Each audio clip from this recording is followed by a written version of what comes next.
I like to get on YouTube and watch videos of my favorite intellects share all that wisdom and knowledge that they have within their brilliant minds.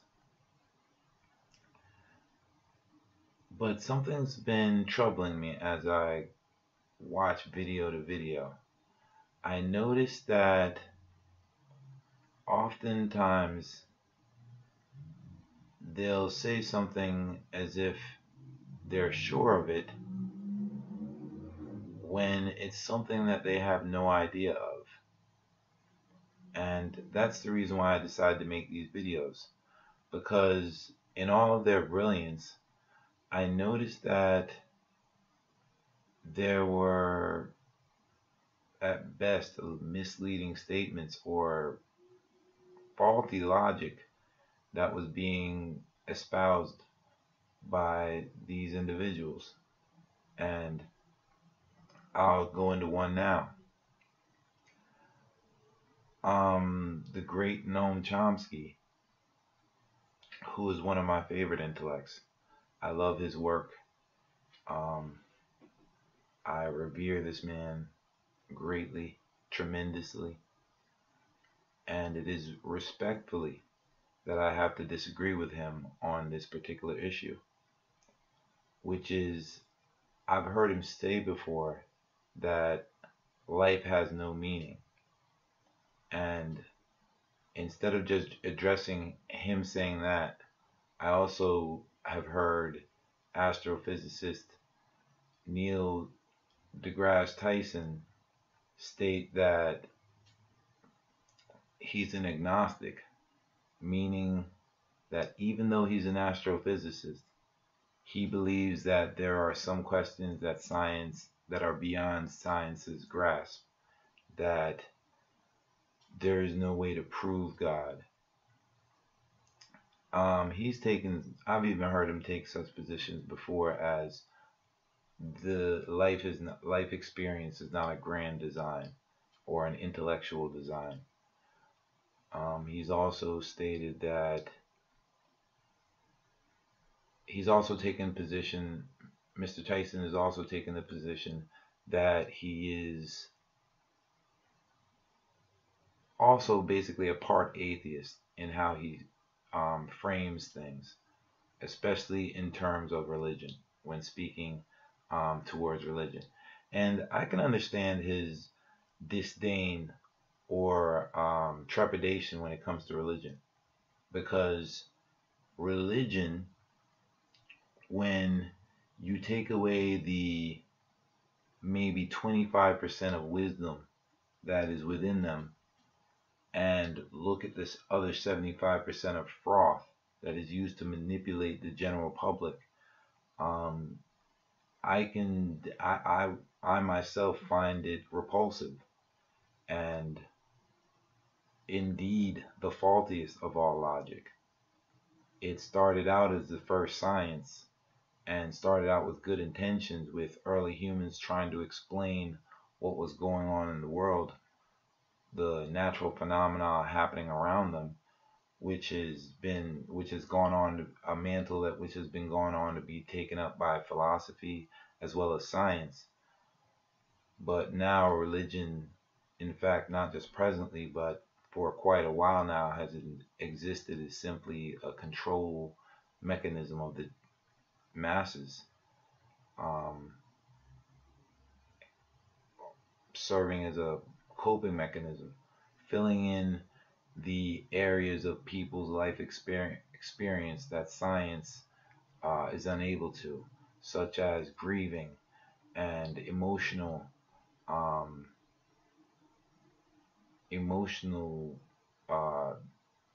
effects or experiences, I should say. Now, my disagreement with these gentlemen lies in the fact that they're wrong. And instead of just stating that, they both stated as if matter of factly, that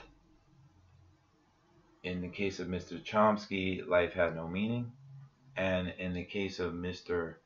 Degrasse Tyson, he emphatically states that basically that there is no God, or that life is not a design. Life has no purpose. In fact, he still believes in the notion of random, things being unpredictable. Now, to refute these gentlemen's claims, let's go into why life has meaning. Let's go into why life has purpose first. Let's prove that life has a purpose first before we go into why there's God and why these gentlemen are ultimately wrong. And we're going to use the same tools that these gentlemen use, a process of elimination, logic, facts, and reasoning. When we look outside the window, it is clear that there's one reality. So there can only be one truth. There's only one explanation that explains everything. And that explanation has to incorporate societal life experience, an area that science and intellects have danced around and avoided for centuries now. When it comes to life experience, that begins with the cosmos. And when you look at the cosmos, one has to consider it on its own as, what is the cosmos without life in it? Devoid of life. The cosmos devoid of life is just an empty space with planets, stars, gases, electricity, energy, electromagnetism, strong and weak force, etc. Natural laws and natural forces, but devoid of life. It would have no purpose. It would have no significance whatsoever. Yes, it would still function, but if there was no life within it to experience it, it would be as if it's not. It would be as if the cosmos didn't exist. Though it would exist physically, it would have no significance. Do you see what I'm saying? So then when we take into account that life is in the cosmos, the fact that life is within the cosmos, there we see that the cosmos is purposed to support life. Not only is it born from life, not only is life, born from the cosmos, but also conversely, or in reciprocity, the cosmos supports that life as well. Now, when it comes to life, as far as we know, all of life exists on this planet Earth. It is a fact that we have yet to discover live organisms on any other planet that we visited, so on and so forth. No matter how much we want to come up with theories about the cosmos is so vast, there has to be other creatures within it. The fact is, as far as we know, until one shows itself or presents itself, there aren't any other creatures but the life that is on Earth. Now, proceeding from there, we have to then assume that that the cosmos is here in all its vastness to support simply just this life on Earth. As unimaginable as some people might want to think of things in that way, let's not forget it's by a very small margin that we exist in the first place. Life right now is very fragile. A solar flare, an asteroid, the wrong volcanic eruption or earthquake could upset the balance of our life instantly. So, though we would like not to like to think of those things. That is the fact of the matter. Life, as we know it, is very delicate and exists on a very, very um, fragile margin of error. So when we take that into account, though space is hostile, though the planet is mostly salt water and there are a lot of hostile places on it, that only goes along with the objective of life, which is to fool us, if you will, as to what is going on. Remember, life is challenging in every aspect for every living thing. In fact, life is challenging exclusively for only living things.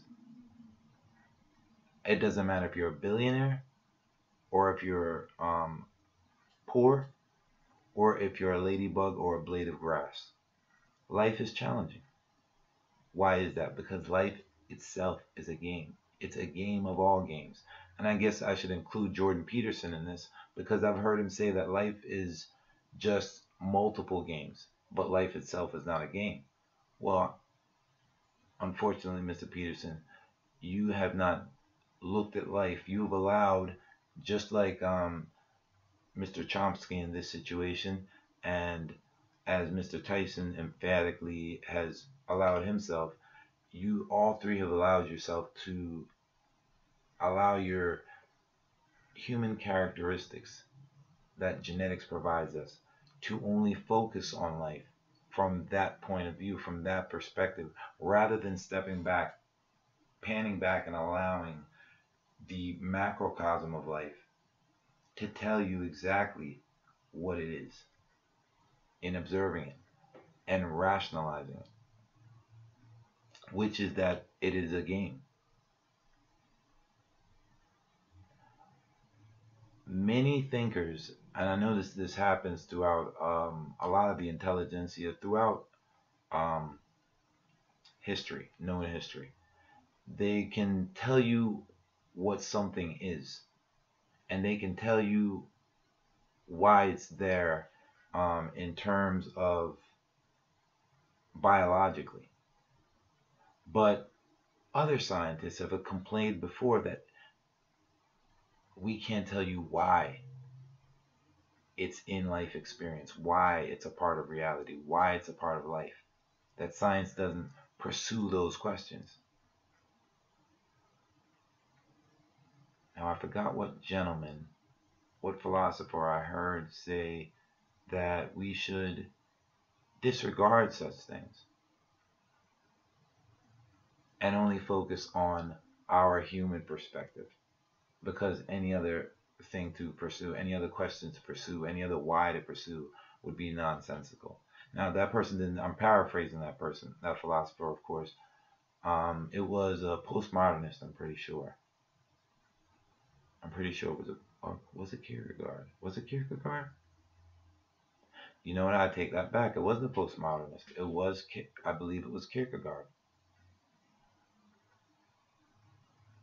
an existentialist. Well, then there we go too. You have Sartre, another guy who assumed that life had no meaning. But life has to have meaning. Remember, another reason why we can prove that the cosmos is a technology that is in existence to support life is because of the presence of light. Why would there be light? The presence of light is telling. The presence of the sun or the suns shows you or demonstrates that something was meant to see it. Something was meant to feel its radiant heat, or it would not. There would be no need for light. There would be no need for a sun. And another thing, imagine trying to play this game of life experience without the presence of the sun, without the presence of that light. Notice, regardless if we're the center of the universe or not, the focal point of our life on this planet Earth is the sun. That is what we revolve around. Is that not the case?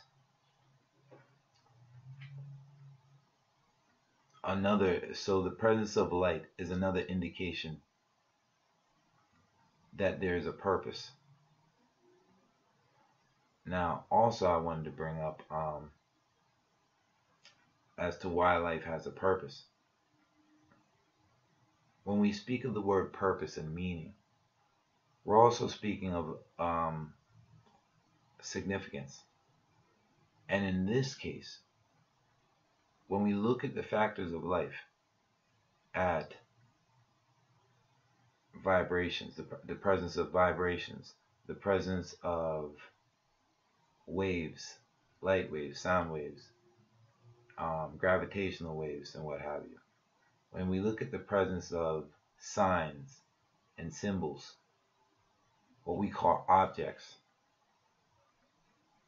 it is clear that life, and also when you take into account that we have senses to detect these transmissions coming from nature, coming from reality, it is clear also that this is a communication. That life is a communication.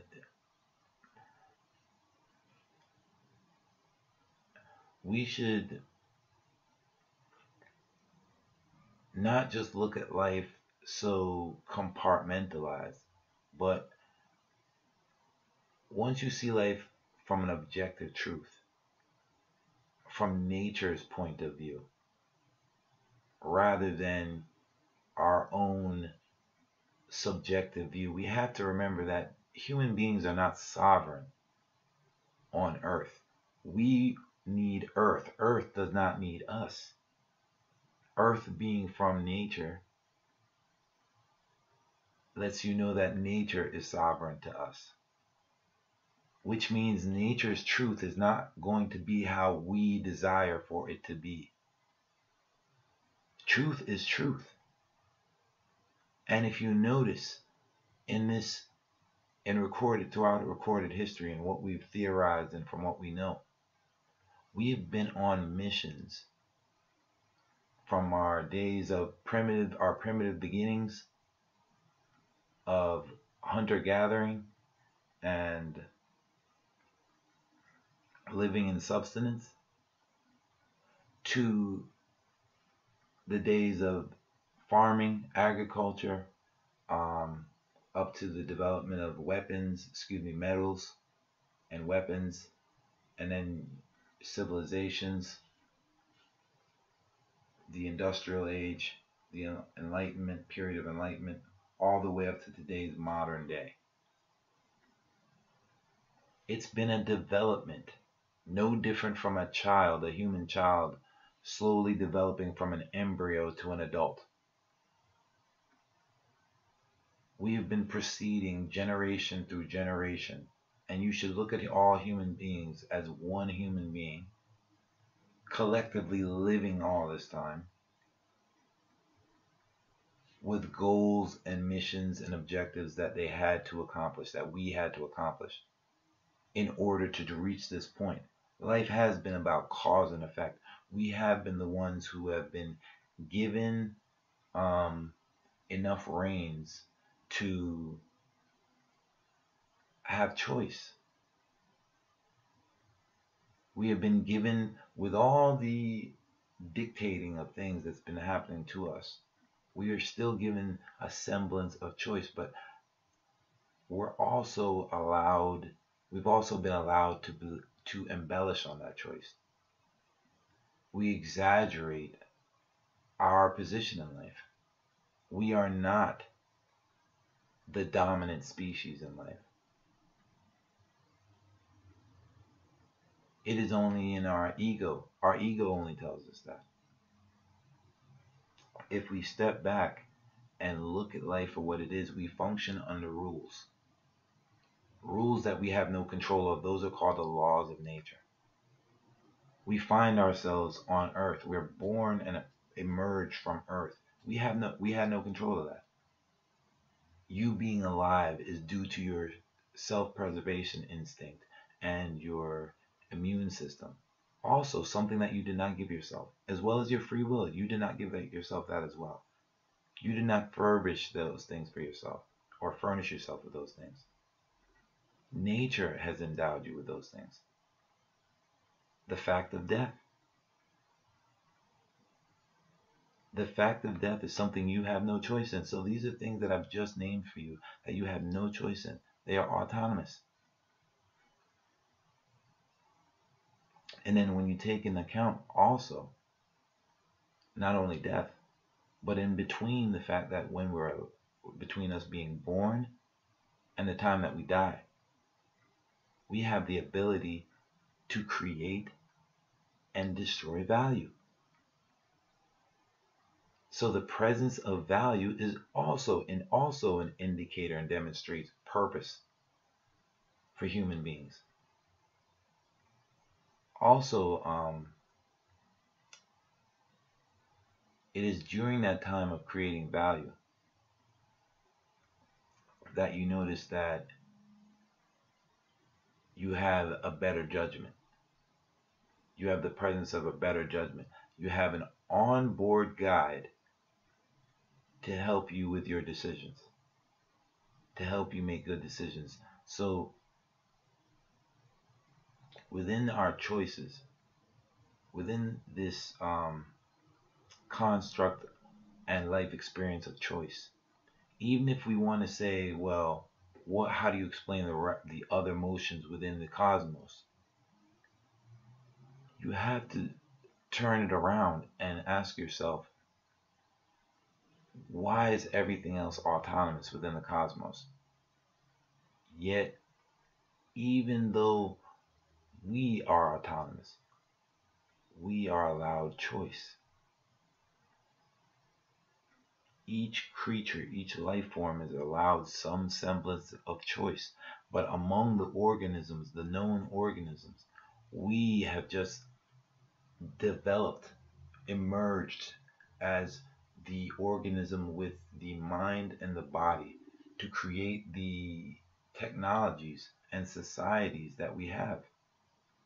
But if we look at ants, they're creating a technology when they create their home. Other creatures create simpler technologies, but they do not have the complicated abilities that we have. And that is how you are to look at life. Base it on our abilities. When we look at motion, it allows capability. And that explains the presence, that points to the presence of motion, which also points to a reason for it to be in the game. Without motion, there wouldn't be able to be choice. Another indicator of purpose. Why isn't life just a freeze frame, a still photo? Why isn't it just frozen still? Why is there life at all? Now, if we want to go to blind happenings, random, chaos, chance, and what have you, need I remind you that even random is a result of logical occurrences. The fact that those occurrences are logical indicates that it is a part of a design.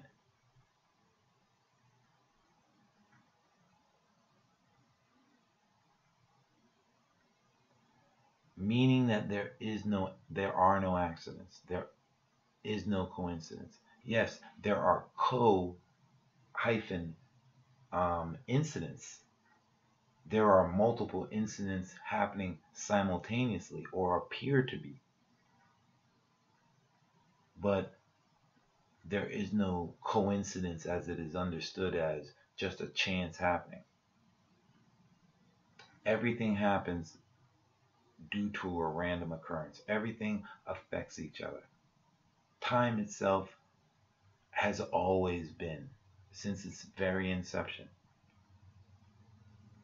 a realm of possibility, a substance of possibility, probability, and realization.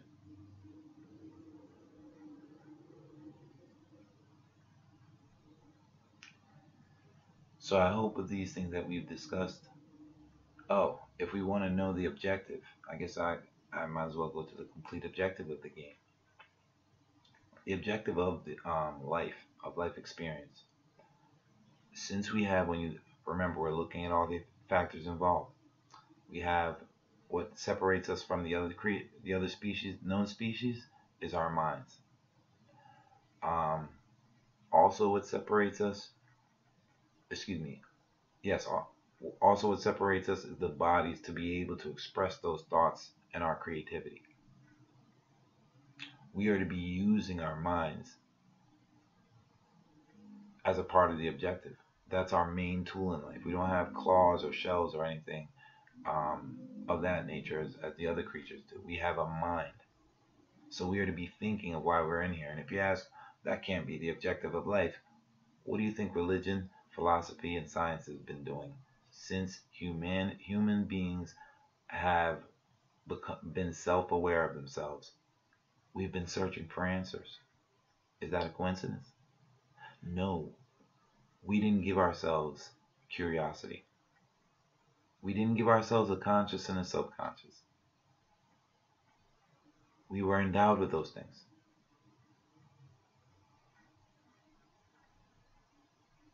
As tools within the game. And it just so happens that every tool that is given to you within the game can also hurt you, because the game is a game of conflict. Life experience is a challenge of conflict, and it's a macrocosm game that within it are microcosm games. Games that require thinking, that are similar to chess. Games that require following orders and you humbling yourself, such as Simon Says. Games that require us searching and hunting for answers, such as what's the game I'm not thinking of that require hide and seek. And there's multiple other games within life. In fact, every game that you could think of is basically us repeating what life is doing. There are repeating levels of life in all forms, ways, and shapes. That's the reason why you can have so many different, so many things that are different, but they're all similar in shape or maybe meaning or context. Some type of way there's something similar about them, but that yet they will vary across different domains of thought, different conceptions. And in some areas, some things are repeating, but they're all similar, but they're just getting smaller as they come down to the microcosmic level. And this also indicates, the presence of a game.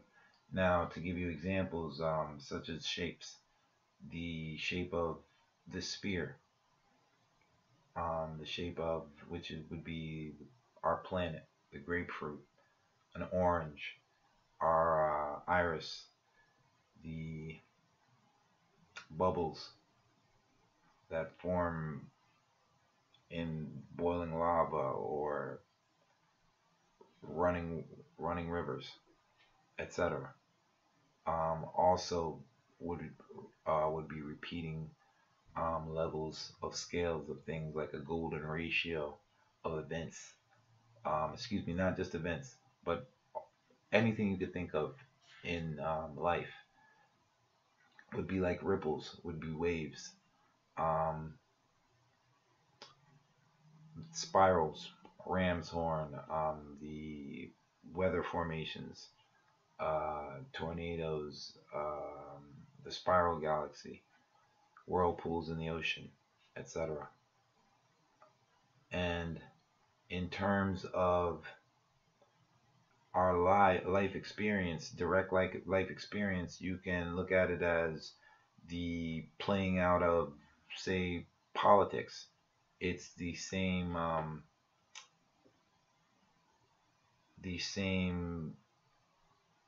operations happening again and again, just different players. And then you have that going down in levels from politicians to the police force to the parents and to the child, or as they administer that same control to a pet. Um, and also in life being in life being a conflict, you have to remember that life is opposed to itself. In a way, life is a double standard in that everything has opposites, even the things without opposites. Their opposites are the things with opposites. So life is about conflict overall. Another indication of a game. The fact that everything is challenging is another indication of a game. The fact that we are under rules, one of the main requirements of a game, is another also demonstrates that life experience is a game. So, wrapping up, when we say that life has no meaning, this is a falsehood. This is a fallacy.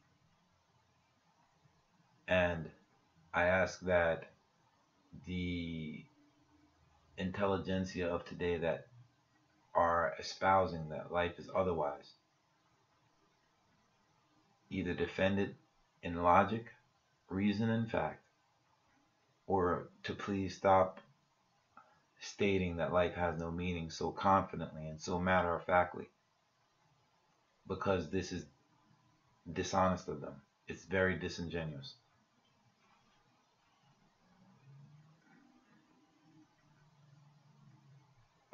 I think we covered everything on that topic. Thank you.